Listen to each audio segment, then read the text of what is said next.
Shall we? We the players do present to you this hour of play. A play so pretty, a play so piquant, a play of such rare beauty that the buffoons do fly from its play. We the players present to you a play of soaring passion and plummeting grief, a play of death-defying danger. Heaven! Lay on that sucker pig!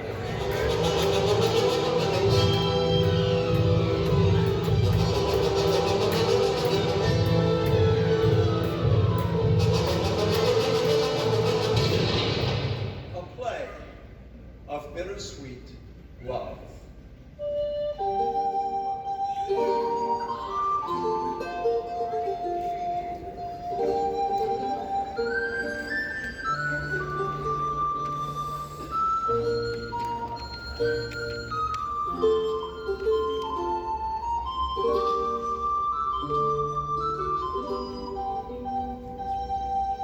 A play of discord and despair.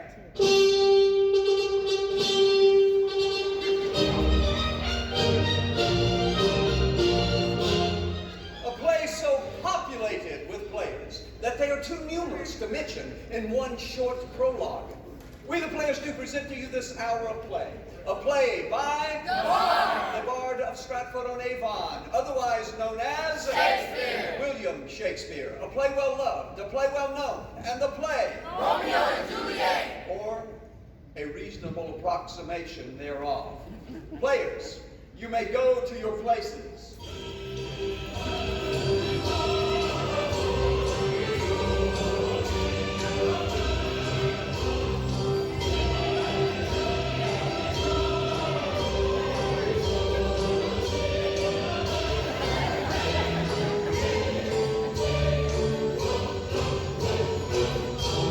Takes place in a country called Italy in a city called Verona many years ago.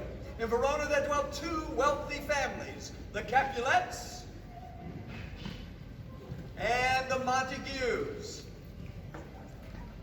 Now, it's important for you to know that they did not get along. But the Prince of Verona had already warned them. Rebellious subjects, enemies of peace, you beasts who would quench the fires of your rage with purple fountains issuing from your own veins, I've had it up to here. Be silent, be at peace, or else. And things would be quiet for a while, but only for a while. I bite my thumb at you. You bite your thumb at me? On my side if I say yes? No. No, I do not bite my thumb at you, but I do bite my thumb. Draw then, if you a man. Mark, pull up yourself. I do, sir. You curve, you come, draw, and look upon your death. I do. Keep peace. Me, I hate that word, I hate hell. You and all must have that power. What noise is it? Give me my long sword. Why do you call the sword? A precious sword you say. A sword, I say. Look, oh, mommy, you come, and you forcibly play in front of me. You never tap me. I'm hanging you. Let me go.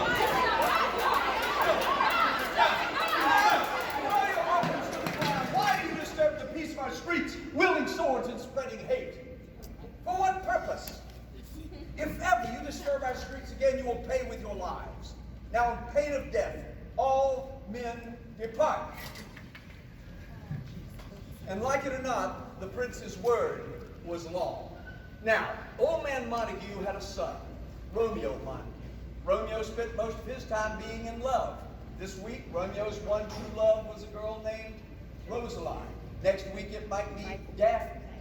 But this week, it was Rosaline.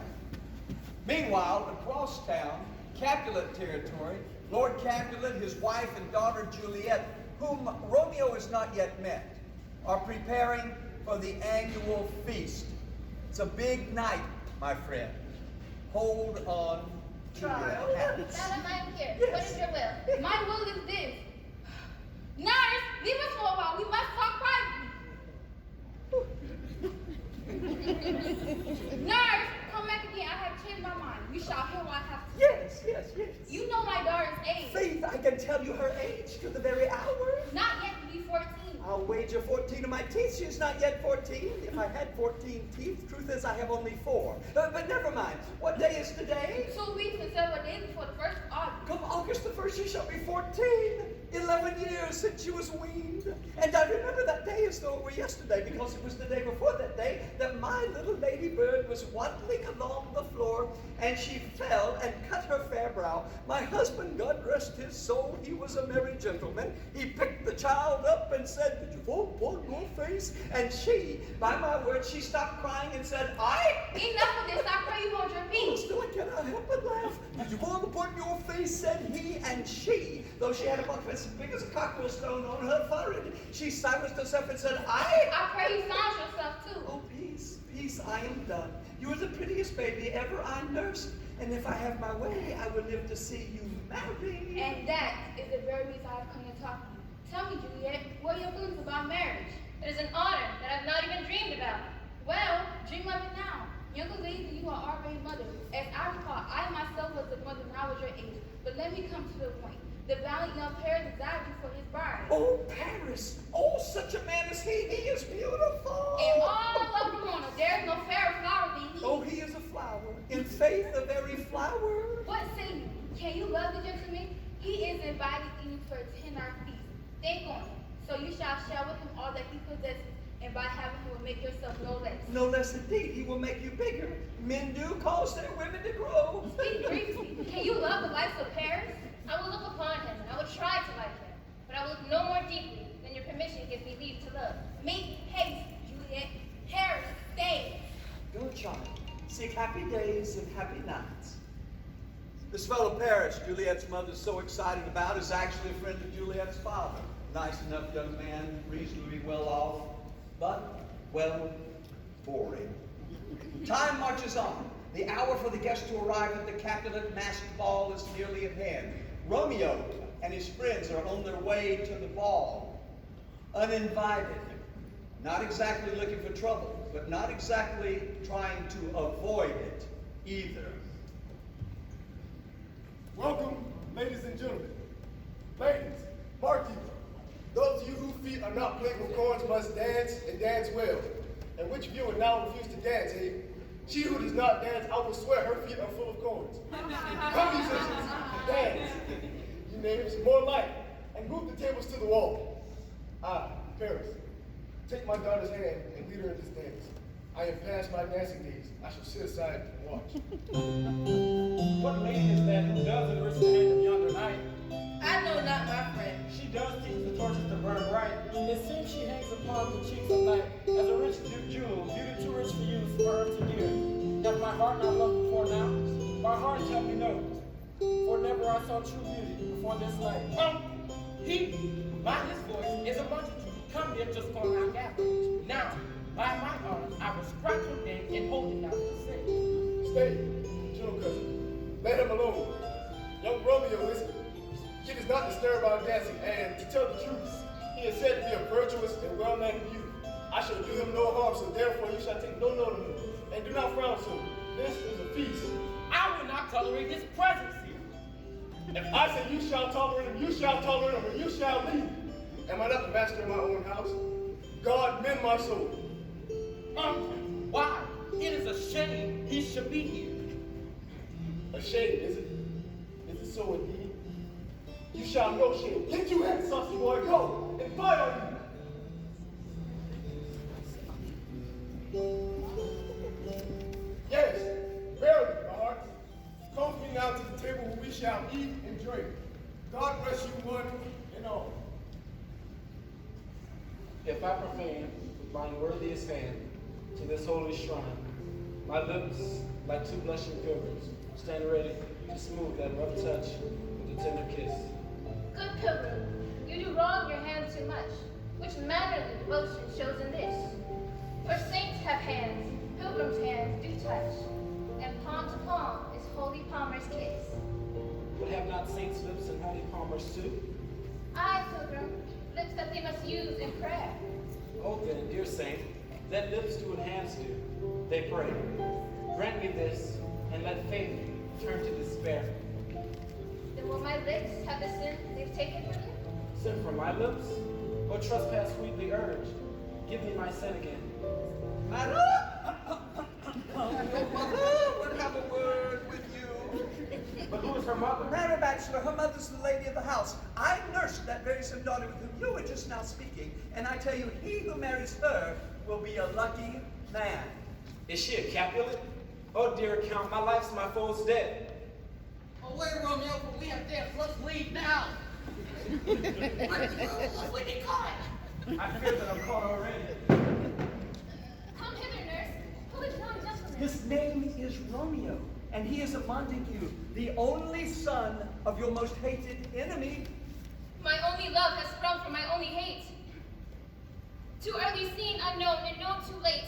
Oh, monstrous birth of love, that I must love a hated enemy. Juliet! Come, child, the strangers are all gone. Romeo did not go home that night. Instead, he gave his friends the slip and doubled back to the Capulet house. You know why. There he kneels in the Capulet garden, staring up at Juliet's porch, balcony, if you like, hoping that she will come out to brush her hair, polish her nails, anything. Shortly, she will. Good. Good. But soft, what light through yonder window breaks? It is the east and Juliet is the sun. Arise, fair sun, and kill the envious moon, who is already sick and pale with grief that you, her handmaid, art far more fair than she. It is my lady, it is my love. Oh, that she knew she were. Ay me. She speaks. Oh, speak again, bright angel. Oh, Romeo, Romeo, wherefore art thou Romeo? Deny your father and refuse your name. Or if you will not, be my love, and I will no longer be a Capulet. Shall I hear more, or shall I speak now? It is only your name that is my enemy. Montague. But what is it a name? That which we call a rose, by any other name, would smell as sweet. Oh, cast off your name, and in return, take all of me. I take you at your word! Call me with love, and I will be newly baptized. Henceforth, I will never be Romeo. Who was there? I do not know how to tell you. My name is as hateful to me as it is to you. Romeo? Are you not Romeo and a Montague? I am neither, fair maid, if either you dislike me. Wait a moment, and I'll come down to you. Oh, blessed night, I fear, but this is but a dream. Too sweet. Romeo and Juliet talked all night. By morning, they decided to get married. Romeo went to the priest's house to try to convince the priest to do the wedding. Juliet on pins and needles, wondering if Romeo is having any luck. A few hours after dawn, Romeo and Juliet were married in secret, and each went their separate ways. Juliet back to her chamber to wait for Romeo, who had promised to come to her that night, and Romeo back to town with nothing to do except walk the streets of Verona, thinking about Juliet, smiling. You know why. It was about this time that Tybalt entered the town square. You remember Tybalt? He was one that tried to get Romeo kicked out of the Capulet party. Tybalt was a hot-headed young fellow, large ego, and a tiny brain. His ego had told his brain had told his ego to get even, and now his ego had decided to do so. He came to town with the intention of killing Romeo. Romeo's friend Mercutio stood between them and was killed instead. Romeo, in a fit of rage, picked up the foil and killed Juliet's cousin Tybalt. The prince arrived and banished Romeo from the city forever. If he ever came back, he would be put to death. Meanwhile, Juliet has locked herself in a room and is crying and moaning as though she'd lost her best friend, which was exactly what everyone thought. They thought she was weeping for Tybalt. Her father, thinking that a wedding might distract her from grief, decided she should get married to Paris. Rich, handsome, boring Paris. Good intentions, bad idea. Things have fallen out so terribly of late that I have had no time to speak to Juliet of your love for her. She loved her kinsman Tilwood dearly, and so did I. She would not eat, sleep, or even come out of her room. These times ago, offer no time to. Sir, good night. Give my regards to your daughter. I will. Paris, wait! You are a good and honest man, and Juliet is suffering right now. I will consent to your union with my daughter. What say you to this? In one stroke, I will weave a wedding veil for my daughter's funeral shroud. Aid this as well. She is an obedient girl, and I know she will do as I instruct her. What day is this? Why, Monday, my lord. I shall have you and Juliet married by Thursday. What say you to Thursday? I wish that Thursday was tomorrow. Excellent. Go to Juliet before you go to sleep and tell her of her wedding day. Farewell, my lord. Good night.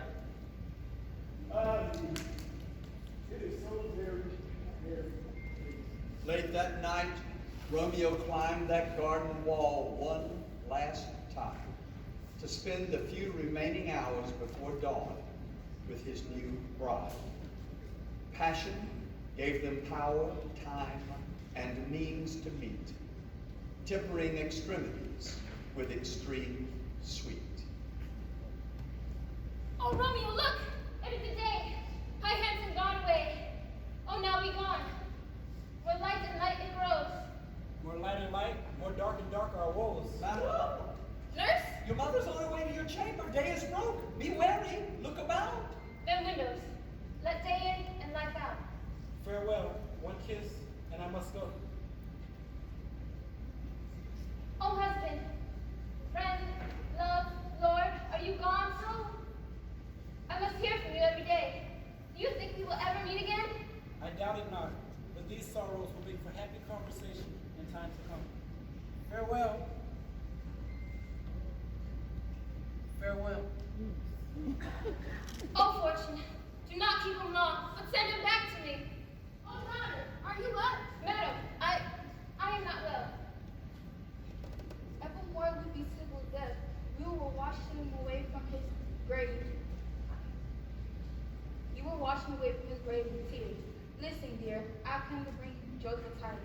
And joy comes well at such needy times. What tidings do you bring? That your father has arranged for you a day of joy, one that you know I expected. A day of joy, madam. What day is that? My child, Thursday morning at St. Peter's Church, the gallant young Paris will make you a joyful bride. Madam, I swear to you, by St. Peter's Church and St. Peter's too, that the gallant young Paris shall not make me a joyful bride. He shall not make me any manner of bride. I would rather marry Romeo, whom you know I hate, than marry Paris. Here comes your father. You may tell him this yourself. Wife, Juliet. My heart. What? Juliet still in tears? How, my wife? Have you not delivered to her the happy news? Aye, sir, but she will have none of it. None of it. Does she not thank me? What pride is this? Not pride, father. Hang you, young baggage.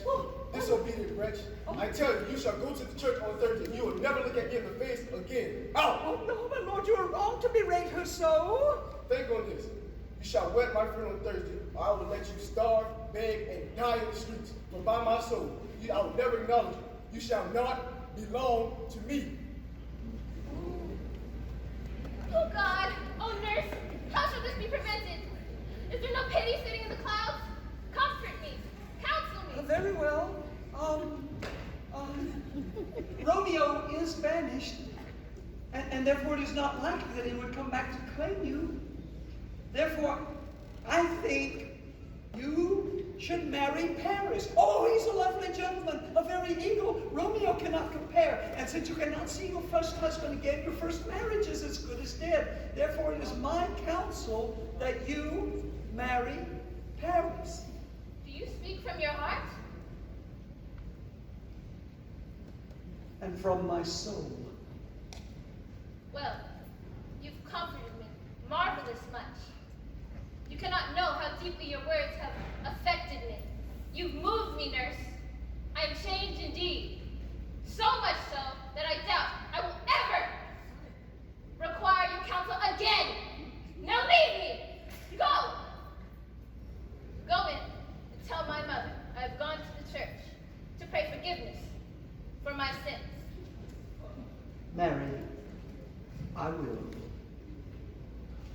Juliet is on her way to St. Peter's Church, not to pray, but to ask for the help of Father Lawrence, who married her and Romeo, who helped Romeo escape to Mantua, and who will now, with the best of intentions, end her life and the life of her young husband, Romeo. He gives her a potion. The potion is to put her to sleep, make it seem like she is dead. In the morning, her nurse should find her. Her parents will place her in her tomb by nightfall. But when she awakens, as though from a pleasant dream, her Romeo should be by her side. But things go wrong. Her father moves up the wedding by 2 days, and Romeo never receives the message in Mantua. You say my letter has gone to ask for forgiveness for her sin. Yes, to St. Peter's Church and Father Lawrence, a holy man who I trust that will instruct her in the ways of common humility. Stay with me. Here she comes. And with a merry look upon her face. How now, my headstrong girl? What say you? I beg your pardon, Father, for my disobedience. I promise henceforth to be ruled by you. This is miraculous. Send for Paris. Go tell them of this. I will have you married tomorrow morning. I am a happy man. Come, wife. There's much to do. Servants, bring torches, light fire. There's much to be done by sunrise. Tomorrow, Father. Then I must act immediately. In my dismal act, I must act alone. Come, Violet. Romeo, I drink to you.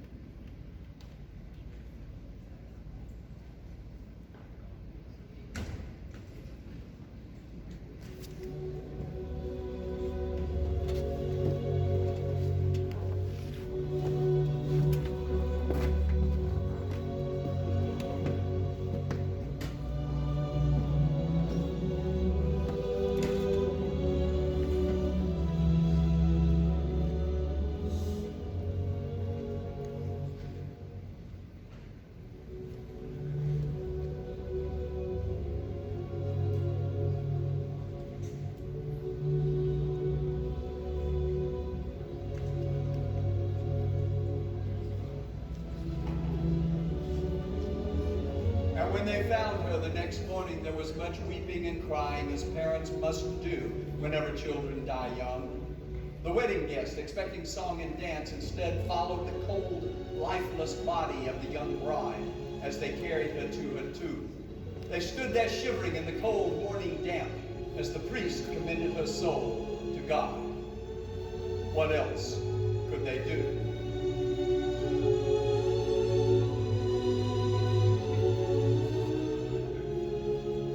Meanwhile, Romeo received a message that day in Mantua, but it wasn't the priest's messenger.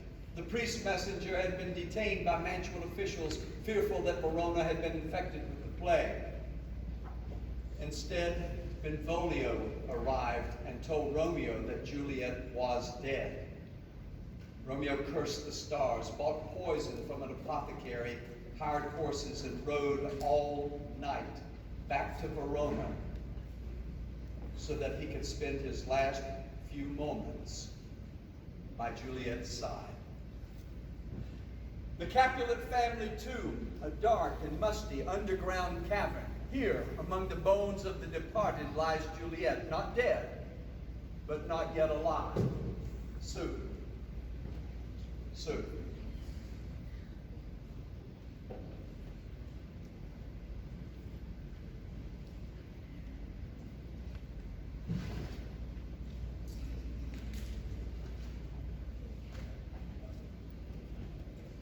Flowers. With flowers will I decorate your bridal tree. Your bridal canopy is in dust and stone, which with my tears I will do with the evening wash. Juliet, someone approaches. Which curseful wander this way tonight, since where my love returned to sleep? Montague. Paris. This is the proud and banished Montague that murdered my love's cousin. She died of grief for him. Romeo, you're doing. Condemned villain, I command you to go with me, for you must die.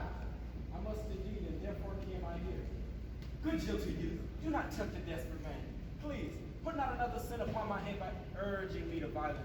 Be gone, leave, and hereafter say that a madman's mercy bid you to run away. I do defy you, and apprehend you as a felon. Will you provoke me then? Then have at you, boy.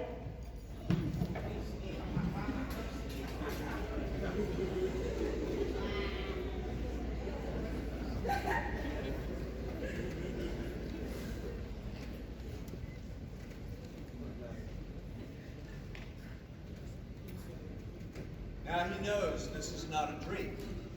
Now he knows all his dreams have turned to dust. Oh, my love, my wife, death that has sucked the honey of your breath has had no power yet upon your beauty. Why are you still so fair? How is it that the blush lingers on your lips and in your cheeks? Shall I believe that angel death has taken you for his lover?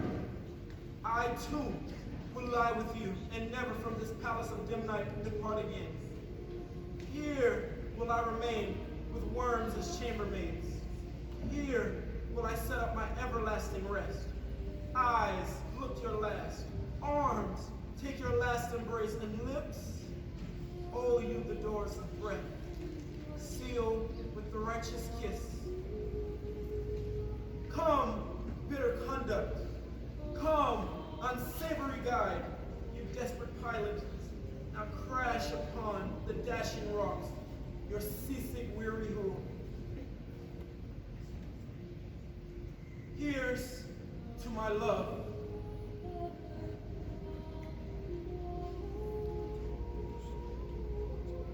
Oh, truthful apothecary, your drugs are quick. Thus, with the kiss, I die.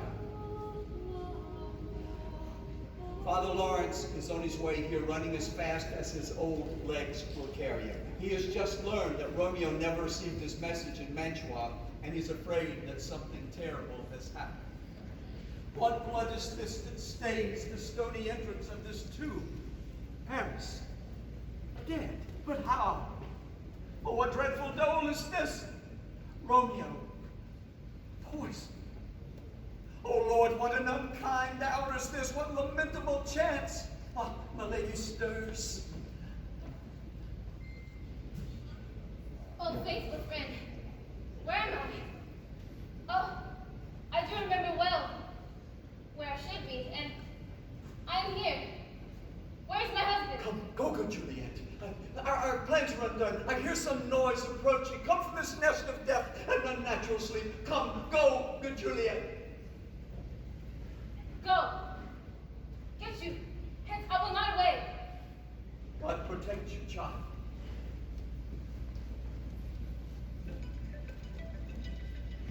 What is here? Poison. I see has been my true love's end. Struck all and left no friendly drop for me to follow you. I will kiss your lips. Perhaps poison still lingers there. Your lips are warm. Leave, boy, which way? A noise. Then I'll be brief. Oh, happy dagger. This is your sheath. There. Rest. And let me die.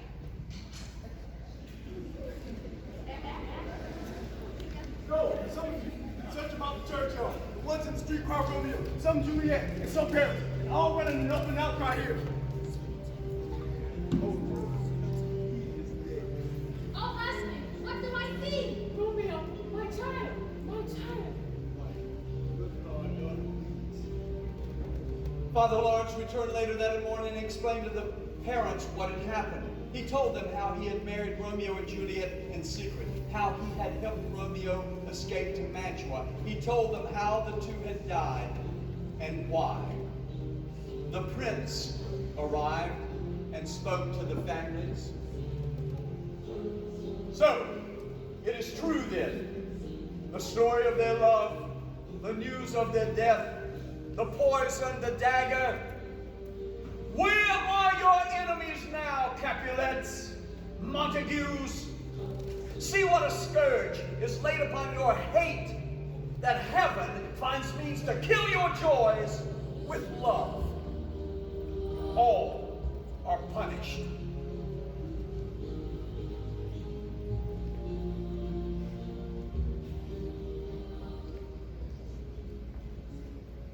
Oh, Brother Montague, give me your hand.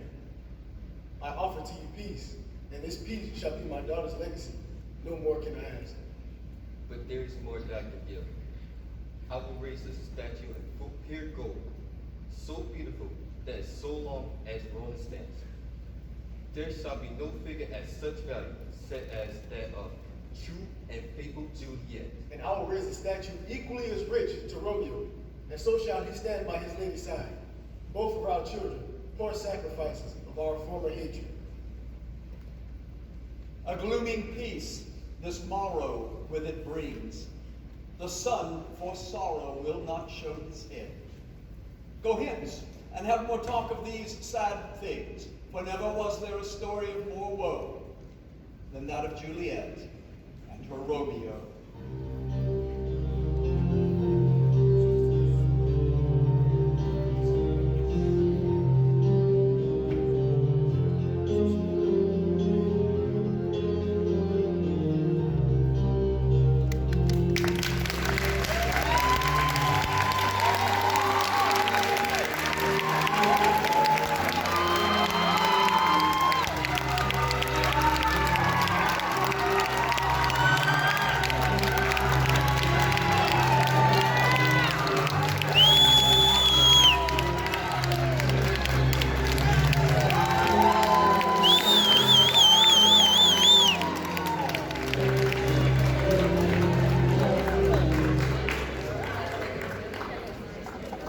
Okay.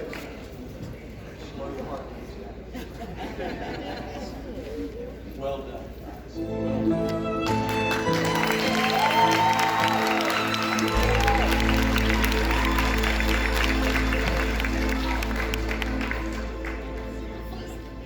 Thank you.